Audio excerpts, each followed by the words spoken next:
Donaldsonville, Louisiana. Donaldsonville is a small city and in the parish seat of Ascension Parish in South Louisiana, United States, located along the river road of the west bank of the Mississippi River. The population was 7,436 at the 2010 census, a decrease of more than 150 from the 7,605 tabulation in 2000. Donaldsonville is part of the Baton Rouge Metropolitan Statistical Area. Donaldsonville's historic district has what has been described as the finest collection of buildings from the antebellum era to 1933, of any of the Louisiana River towns above New Orleans. Union forces attacked the city, occupying it and several of the river parishes beginning in 1862. Fort Butler was built on the west bank of the Mississippi River. The fort was successfully defended on June 28, 1863, against a Confederate attack.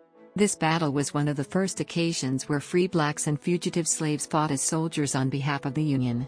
The fort is listed on the National Register of Historic Places.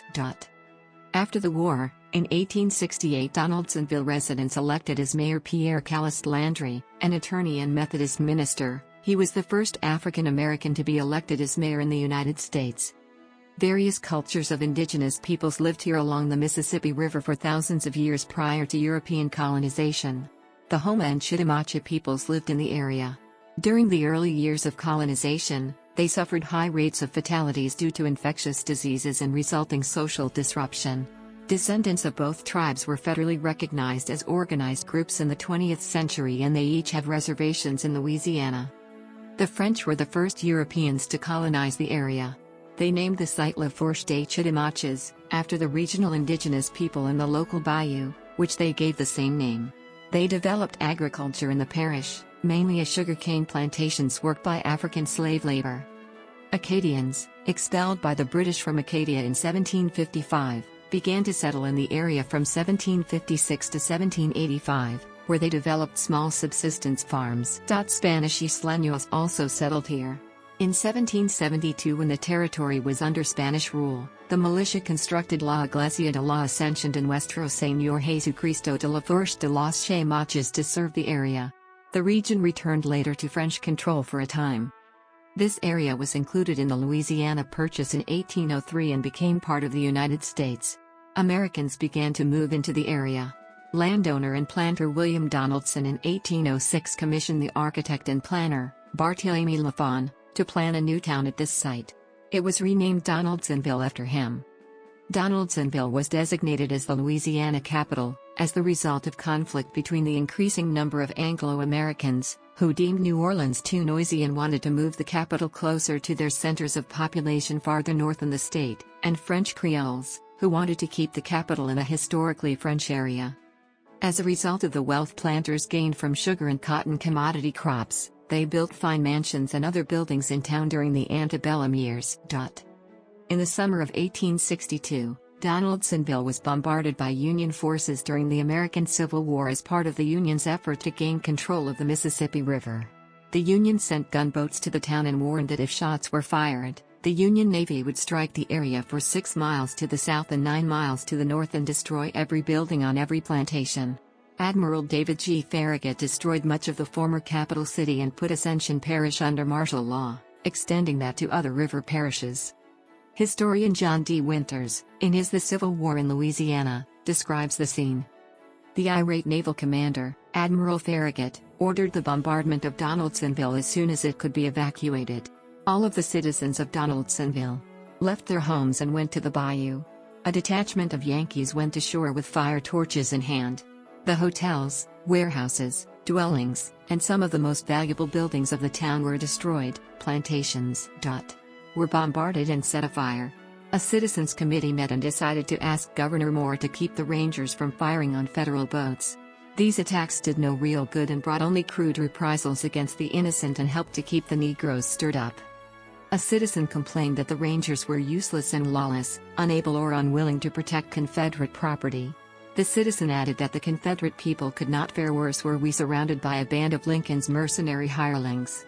Our homes are entered and pillaged of everything that they see fit to appropriate to themselves. Union forces established a base at Donaldsonville for their occupation of river parishes. They took over some plantations, running them as U.S. government plantations to supply the forces and produce cotton. Many escaping slaves entered the Union lines to gain freedom. General Benjamin Butler had declared them contrabands of war and would not return them to slaveholders. They stayed and worked with Union forces, helping build the star-shaped Fort Butler in the town. A work of earth and wood, it was 381 feet long on the side by the Mississippi River, the other was protected by Bayou Lafourche, and the land sides by a deep moat. A stockade surrounded the fort, which contained a high and thick earth parapet. There was further security from a strong log. The fort was built to accommodate 600 men, but in 1863 there were a small garrison of 180 Union men, commanded by Major Joseph Bullen of the 28th Maine. The forces were also made up of the 1st Louisiana Volunteers, a few Louisiana Native Guard convalescents, and some fugitive slaves. In June 1863, Confederate forces attacked Fort Butler at night. Led by General Tom Green, more than 1,000 Texas Rangers attacked the fort. Free blacks and fugitive slaves joined in the successful defense of the fort, in one of the first times they fought as soldiers on behalf of the Union. The New York Tribune wrote, "When action took place, the Negroes were stimulated to daring deeds." Historian Don Frazier wrote, "Not only did black hands build this citadel of freedom, they defended it to the death." The Union kept control of the fort and ultimately won the war. It has been listed on the National Register of Historic Places. After the war, Donaldsonville became the third largest black community in the state, as more freedmen moved there to join those who had settled near Union forces for safety during the war. In 1868 the city elected the first African-American mayor in the United States, Pierre Callist Landry, a former slave who'd been educated in schools on a plantation owned by the Pringier family. After the war, he had advanced to become an attorney and state politician, serving in both houses of the legislature. He also became a Methodist Episcopal minister. Donaldsonville is the home of one of the oldest synagogue buildings still standing in the United States.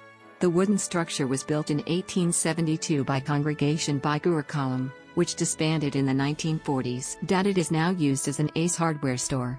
The Jewish cemetery dates to 1800s and is located on the corner of St. Patrick's Street and Marchand Drive.